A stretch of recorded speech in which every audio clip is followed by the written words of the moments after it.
औज़ुबिल्लाहि मिनश्शैतानिर्रजीम बिस्मिल्लाहिर्रहमानिर्रहीम। तमाम देखने और सुनने वालों को अस्सलाम वालेकुम। नाज़रीन, कुछ ऐसी चीज़ें होती हैं कि डिस्कस भी मांगती हैं और शायद हम उन चीज़ों की तरफ तवज्जो नहीं देते। हमारे गिरदो नवा में ऐसे वाक़यात हो रहे होते हैं लेकिन हम उनसे अपनी आँखों को बंद रखते हैं। आपके लिए एक वीडियो है, वीडियो देखें, फिर वीडियो पे बाद में बात करते हैं।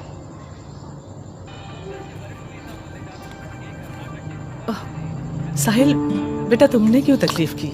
अपने लिए बना रहा था, सोचा आप दोनों के लिए भी बना दूं। Thank you. बढ़िया है ना? इस जमाने में कहाँ मिलते हैं इतने नेक दामाद। छोटे छोटे काट रहे हो ना? हाँ हाँ पता है मुझे, तुमसे अच्छे काटता हूँ मैं। तो फिर प्याज भी काट देना।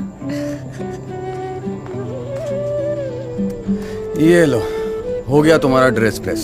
Thanks Sahil, sorry I am in the middle of something. देखिए ना कितना ख्याल रखता है अपनी हिना का। हाँ हाँ सब लिया। अरे चले। आज ईद है, शाम तक रुक जाते। अरे बेटा, वहाँ पर भी बहुत सारे काम हैं, फिर आएंगे ना। बिल्कुल। जी अच्छा ठीक है।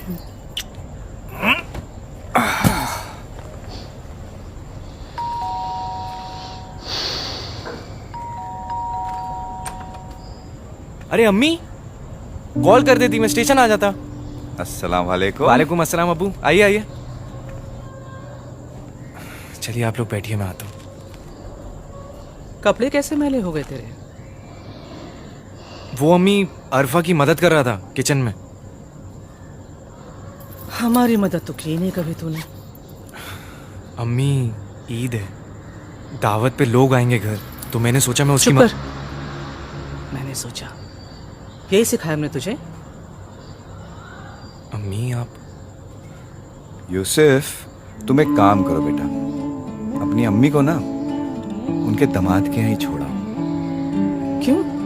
दूसरे का बेटा जब आपकी बेटी की मदद करे तो नेक, और जब आपका बेटा किसी दूसरे की बेटी की मदद करे तो वो जोरू का गुलाम।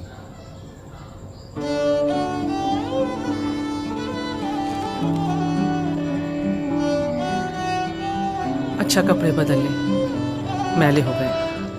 नाज़रीन, आपने वीडियो देखी, कुछ मैसेज इतने खूबसूरत होते हैं, कुछ बातें इस खूबसूरत अंदाज से की जाती हैं कि वो अपील करती हैं, समझ आती है, और समझाने का अंदाज़ इतना, ये जिस किसी ने भी बनाया मेरे ख़्याल से बहुत ज़बरदस्त था।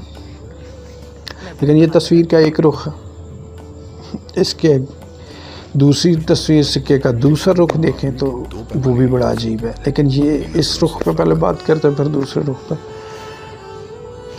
ऐसे ही है कि हम अपनी बेटी के लिए तो बहुत ही नेक और ताबेदार और हर तरह से पोलाइट किस्म का इंसान चाहते हैं, लेकिन वही बेटी जो दूसरे की हमारे घर आई होती है, उसके लिए अपने हामद को बड़ा, अपना बेटा जो होता है उसका हामद, उसको बड़ा हार्ड कोर और बड़ा रफ टफ किस्म का इंसान चाहती है। बड़ा मतलब पंजाबी में कहते हैं कि तोन के रखने वाला।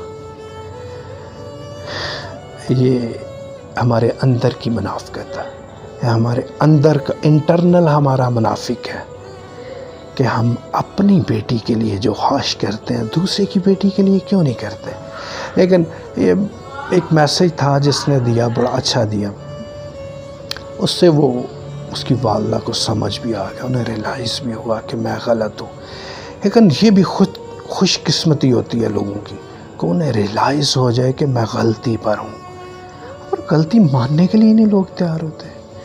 वो अपनी गलती को गलती समझते ही नहीं हैं, वो हर टाइम अपनी बात को समझते हैं कि जो हमने बात कर दी या जो हम सोचते हैं वो हरफ आहर है, इससे बेहतर ना सोचा जा सकता है और ना इससे बेहतर बात हो सकती है। और जो लोग अपनी गलती को मान लेते हैं वो कहीं ना कहीं सीधे रास्ते पर भी आ जाते हैं। बड़ा अच्छा मैसेज था, आप भी इससे, जो आपके लिए भी अगर लेसन है तो ज़रूर लीजिए। लेकिन सिक्के का दूसरा रुख है कि बड़ी सारी बहू भी ऐसी हैं कि जो इस तरह की वो तस्लील करती हैं, वो अपने घर में मौजूद अपनी सास को माँ का दर्जा ही नहीं देती, माँ की हैसियत से देखती नहीं है। वो अपने घर में होते हुए अपनी सास को तो हर हवाले से आइसोलेट करके रखना चाहती हैं। वो समझती हैं कि बस ठीक है, हम इनकी ज़रूरियात जो खाने पीने की हैं वो पूरी कर रहे हैं ना, बाकी क्या ज़रूरत है किसी मामले में इन्वॉल्व करने की। और उसके ही पैरेलल जब वो अपने मेके में देखती हैं अपनी माँ को अपनी बहू के साथ, तो वो समझती हैं कि किसी बहू की क्या जुर्रत, क्या मजाल उसकी कि हमारी माँ के सामने सी भी कर जाए। ये उनकी भी अंदर की मुनाफ़क़त है। मुनाफ़क़त जहाँ भी हो, मुनाफिक रवैये जहाँ भी हों, वो हर्ट करते हैं, वो तकलीफ़ देते हैं दूसरे लोगों को। मैसेज अच्छा था, दूसरा मैसेज बना नहीं मुझे मिला नहीं कहीं कि मैं बहू की मुनाफिकत को भी शो कर सकूं। ये सास की थी, लेकिन सास ने रजू किया अपने आप से ही कि उसने अपने आप को सुधारा। बड़ी सारी बहू ऐसी हैं कि वो अपने आप को सुधार भी लेती हैं अगर वो गलती पर हों तो। सास गलत हो तो उससे भी अपने आप को सुधारना चाहिए, बहू गलत हो तो उससे भी अपने आप को सुधारना चाहिए, बेटा गलत हो तो बेटे को भी सुधारना चाहिए 100%। जो कोई भी हो, जहाँ कोई भी हो, जो गलती पर हो उसे अपनी गलती को सुधारना चाहिए। मकसद आपको ये वीडियो दिखाना था, उसके साथ फिर एवं ये लंबा चौड़ा सा एक बात को खींचतान कितना हो गया। खैर, चैनल को सब्सक्राइब ज़रूर कीजिएगा ताकि जो मैं चाहता हूँ आप तक पहुँचे वो आप तक पहुँच सके और एक मुलाकात का ज़रिया बना रहे। आप तो बोलते हैं मेरे कमेंट्स में आकर, मुझे आपकी आवाज़ पहुँचती है जब आप कमेंट्स करते हैं, तो मुझे समझ आती है कि मैं आपसे डिस्कस करता हूँ तो आप सुनते हैं और मुझे जवाब भी देते हैं। उस प्यार मोहब्बत का बहुत शुक्रिया। इसी के साथ इजाज़त दीजिए। अल्लाह।